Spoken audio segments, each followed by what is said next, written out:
Good morning, everyone. It's Nash Paradise, Director of Sales with UMortgage here to do our Monday market update. Today is February 17th. Happy President's Day to everyone. And as you will probably notice, we're a lot less handsome today. My buddy Matt Gougé not joining us. He is traveling back in from his nice holiday. I hope everyone is enjoying their President's Day holiday. So hopefully a lot of people are watching this later in the week, getting the information that you need to make the decisions that impact our clients, our borrowers, or maybe yourself. So let's go right into it. It's going to be a bit of an abbreviated Monday market update. We're going to hit some numbers. We're going to talk about futures a little bit, and then I will get you on to the rest of your day. So big recap. We knew that we had major news coming last week. Core CPI month over month and year over year were both ripe for activity and movement, and that's exactly what we saw. The month over month CPI went up from 0.3% to 0.4%, meaning inflation got higher on a month over month basis.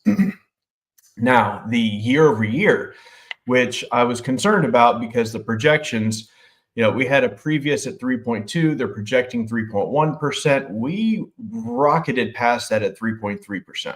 So missed by 0.2. It's a pretty big miss when it comes to year over year consumer price index. This is inflation. It is what it is. This is the big stuff. This is core inflation. Missed. It is higher than we thought it was going to be. And that proved a little ugly for interest rates. So let's go ahead and get right into the numbers and see what's been happening, because we know, hey, Wednesday of last week, things are getting worse. Let's see if that reflected in the actual breakdown here. So as we get into these three charts here, as you can see, it's the blue one that I like to focus on. This is Mortgage News Day. What am I looking at? Oh my goodness, rates went down. Why'd that happen? I literally just told you that inflation got worse, so rates should be going up. Yep, this is what happens.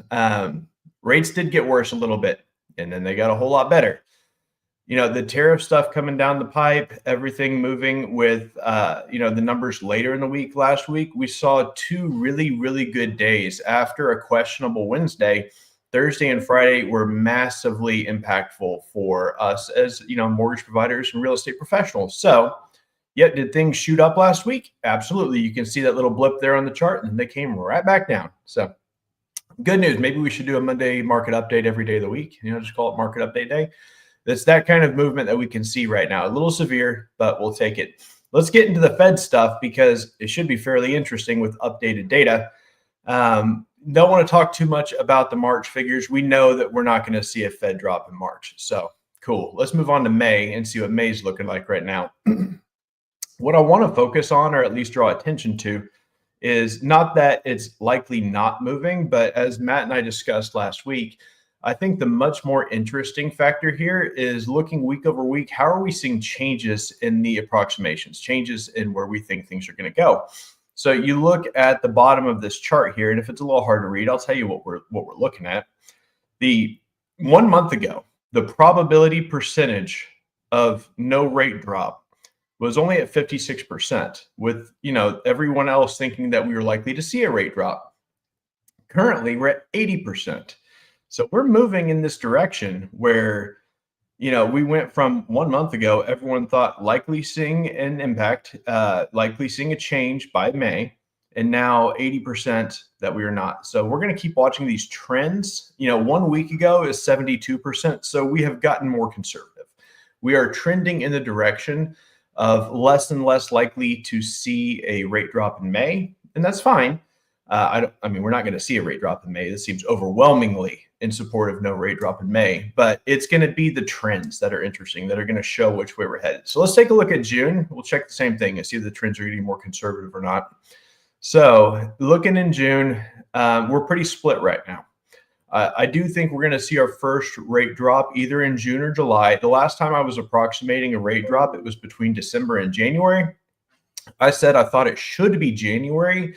It ended up being December, and that didn't work out really well. It was definitely too quick of a rate drop, and it hurt the market a good bit afterwards. That's when we went from thinking that we were going to have 5 drops in 2025 to now 2. And 2 could even be on the chopping block a little bit. We may only see 1. But same thing, looking at the trends from a month ago till today, I would say June, we're pretty split here on whether or not we think we're going to see a drop by June.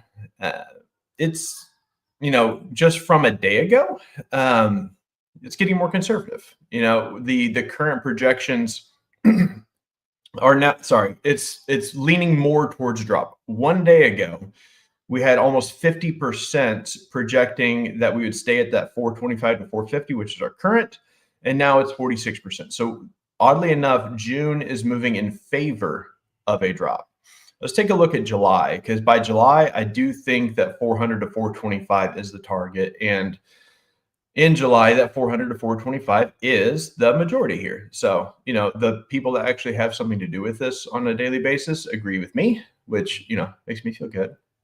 Maybe I know something, or maybe I agree with them. I guess they probably put this information out first, but still, trends looking here, a week ago, not a lot of movement, but we have seen an increase in no change, but small, from 36.8 to 37. We're going to basically call that flat, and a pretty good move on anyone who thought we were going to go to the 375, 400, which would be 2 rate drops by the time we get to July. That number has reduced. I think we're going to continue to see a reduction in anyone who thinks that we're going to do 2 rate drops by July.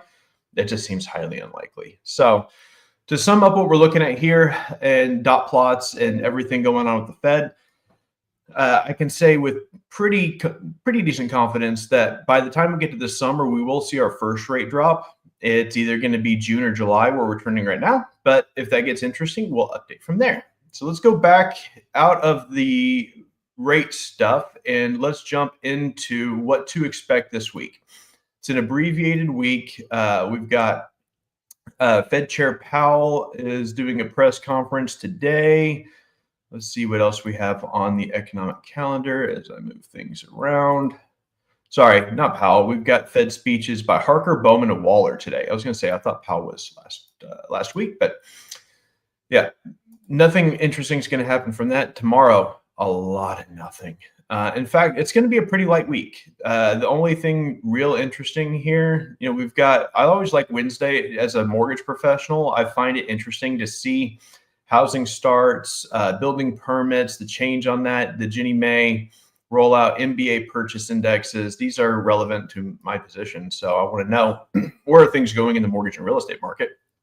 It's not information that's going to move markets in any significant way.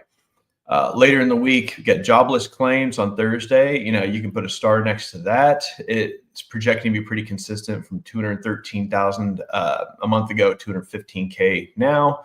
Continued claims also projecting to be fairly consistent. S&P Global on Friday PMI is also projecting to be, pretty flat. There's really not a lot going on this week, which is good.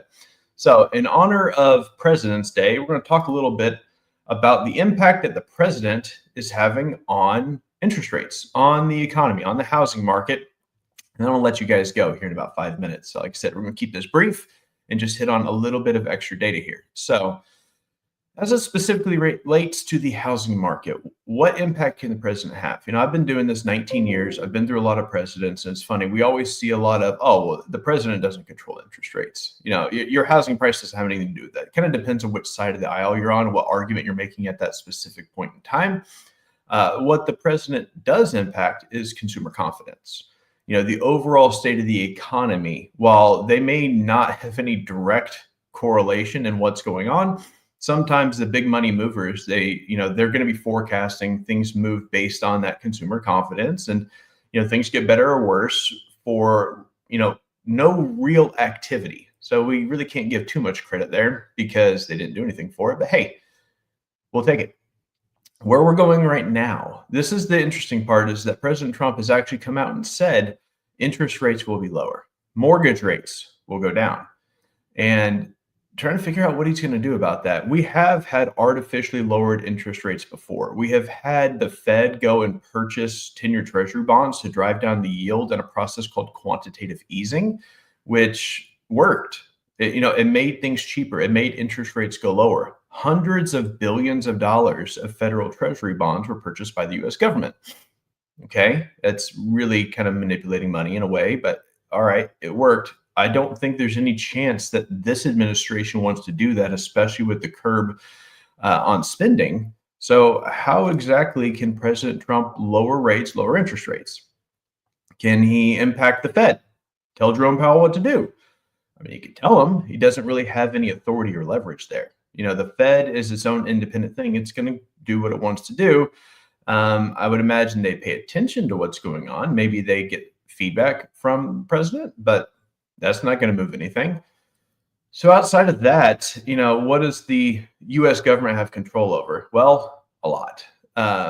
Almost every mortgage in the United States is backed by a government-sponsored enterprise. We're talking Fannie Mae, Freddie Mac, Ginnie Mae, which is your FHA. We've got USDA and VA. These groups, these corporations that aren't really corporations, have a huge say in what kind of margins are being put out there and what kind of spreads they need to get. The problem is when you have these securities that are being sold on the open market, investors still need to want to buy them. They're getting packaged and purchased, but there's still a whole lot of extra money moving into here. So what do we do?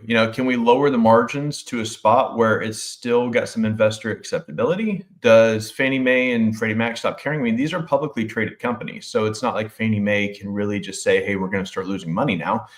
But we do have some direct oversight and the ability to impact the decisions made by these GSEs. So is that where rates come down from? I don't really know. I would happen to agree with the president. I do think rates are coming down this year, but based on the things that Matt and I have been talking about for weeks, if not months, this is just normal market cycles. And we are in a downward cycle right now, so long as things stay consistent. So we'll see that.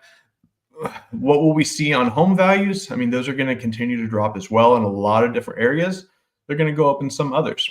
What can the federal government do to impact housing prices? Well, incentivize builders, first-time home buyer credits. There's a lot that they can do, but right now the greatest need in our economy is affordable housing. So what can they do about that? Not as much as if they had started, 10, 15 years ago. We've got a ton of homes, a lot of single-family residences owned by corporations, owned by foreign entities. There's been some discussion about maybe curbing some of that ownership, especially by foreign entities.